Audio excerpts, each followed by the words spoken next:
সাকর জঘন্য অপমান। সাকর নামে কি পুলিশে অভিযোগ করলো জিল নিজেই? সম্পূর্ণ জানতে হলে চ্যানেলটি সাবস্ক্রাইব করে ভিডিওতে লাইক দিয়ে দেখতে থাকুন। বলে বাবা পার করে গা সিরিয়ালের আগামী পর্বে আমরা দেখতে পাই সাক্ষ্য বলছে সবার জন্য একটা দুঃসংবাদ আছে, আমাকে আজ পুলিশ স্টেশন থেকে ডেকেছে। সাক্ষর এই এক কথাতেই পুরো পরিবার চমকে উঠে।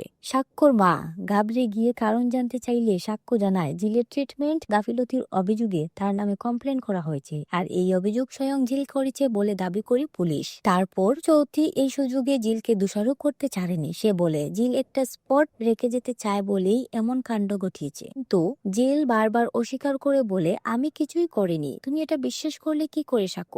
সাক্ষ্য পাল্টা যুক্তি দেয় যে পুলিশ স্টেশন থেকে সে নিজের কানে জিলের নাম শুনে এসেছে। তারপর রাগে ফেটে পড়ে সাক্ষ্য জিলের আনা খাবারের প্লেট আছাড় দিয়ে ভেঙে ফেলে। সবার সামনে এই চরম অপমানে জিল স্তব্ধ হয়ে যায়। সে কাঁদতে কাঁদতে জানায় যে সে সাক্ষ্যকে আপন বাবার চেষ্টা করেছিল, কিন্তু সাক্ষ্য তাকে শুধু অপমানই দিয়ে গেল। পরিবারের সামনে এই অশান্তি চরমে পৌঁছায়। তখন সাক্ষ্য দাবি করে জিলের অনুমতি ছাড়া পুলিশ কখনোই এই কমপ্লেন রেজিস্টার করত না। শেষ পর্যন্ত জিল কি পারবে নিজের নির্দোষ প্রমাণ করতে, নাকি সাগর এই ভুল বুঝাবুঝি তাদের সম্পর্ককে চিরতরে শেষ করে দেবে? জানতে হলে দেখতে থাকুন পরবর্তী পর্ব।